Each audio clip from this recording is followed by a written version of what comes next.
Hello and welcome to this Power BI video. We are continuing our abstract thesis series where we are digging deep into the concept to learn how things work in Power BI. If you have not subscribed to the channel yet, please go ahead and hit the subscribe button and also press the bell icon so that you can get the notifications for the new videos. So in this video, what we are going to try to do is we are trying to create a measure slicer. So now measure slicer is one where actually if I click on certain values on a list or in a kind of button like of a display, and then that particular measure should appear. Now, so to do that, what we need to do is we need to have few measures. So what I have done here is I have created few measures out here. So I can go and look at those. So I have this sales MTD, sales QTD and sales YTD, and I want to change these. Okay, so I select, let's say, month, quarter and year, and I would like to view this data. So what I'm going to do is let me create so first of all I need to create an independent table where I can actually make this slicer. So I'm going to go ahead and create a table where I'm going to call it, let's say, measure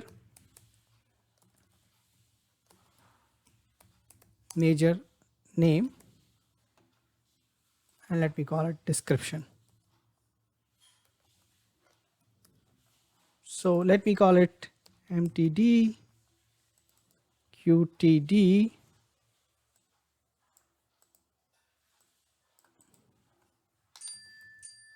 and YTD, and let me call it month till date,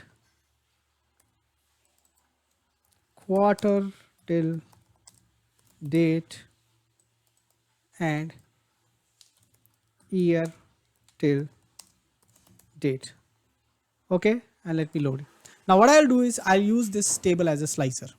Okay, so what I can do is I can, and I will show you a couple of steps. This is not going to be, let me click why it is saying apply changes are pending. So let me actually go ahead and do that. So I got this table created and I also renamed it to measure. Now let me see what data it has. Okay, so now I want to make a slicer out of it. So I can do is I can actually take the measure name here and make a slicer out of it. And this slicer maybe I need as a, let me make this as a horizontal orientation. So orientation I can search and let me make it horizontal.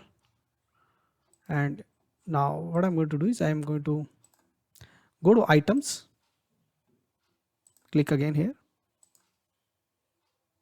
on this one, and in this one if I go to item I can actually change the background color here. So I'm going to select this color so it should be much easily visible. And I can do one more thing, again need to click here, go to items, and foreground color I can choose white.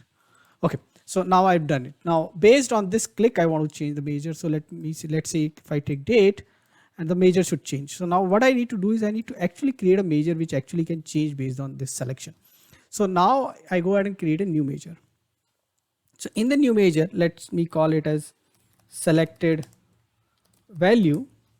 Now selected value I say switch.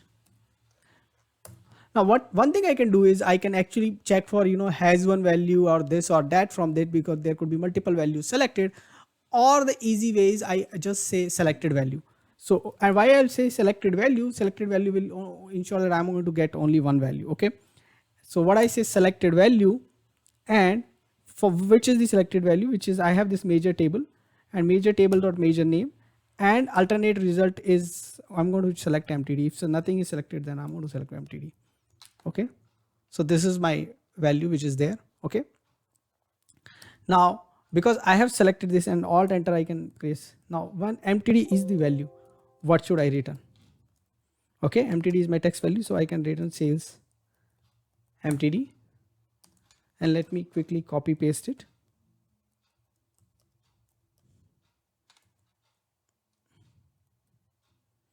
And as we have already handled their one MTD, we have already handled it MTD. Let me call it QTD. I have a QTD measure and I have a YTD measure. So let me call it YTD, and let me change these also, YTD and QTD. Okay. Now I got this measure selected value, and let me press it here. Okay. So you can see the value has actually reset after the month. So if I press MTD, the values continue, but if I press QTD, now you see that the values are continuing, and these values will reset after December 31st. Okay, you can see. And if I say YTD again, in case of YTD, this 18 it will reset after 31st, but in case of 19 it will continue to go till 31st December, and on 1st January 2020 again it will reset. So okay, so this is working. But can we change this title also? So what I'm going to do is I'm going to create one more new measure, and let me call it as name, and we call it selected. Again we'll use selected value, and we have this measure name. Okay, so name is already used, so we'll call it as, let's say, name 1, because anyway we are not going to use display. Now let's go to this particular table, and we go to title,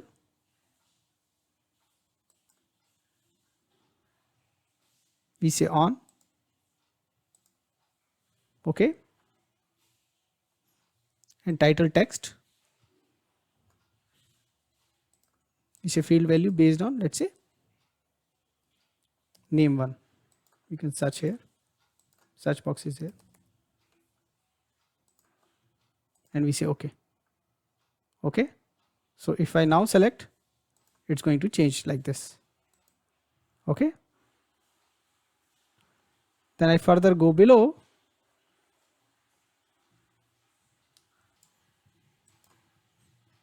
and I can change few more properties like font, etc. if required. Okay, so now this is the value which is appearing, which is YTD. Let me see, but we wanted another column, so let's check back our column. So what we have used here is selected name 1. Name 1 we have used is selected major name, and we have something known as description column out here. So we'll use description, and let's change it. So now we are getting, this is quarter till date, this is month till this is year till date. So selected value is what kind of value we are getting, is that's what we are now able to display. So in the title, so go ahead and try this out and let us know feedback on this video. Thank you. Keep watching, keep asking questions in comments, subscribe to my channel and press the bell icon so that you can get notification for new videos. Thank you.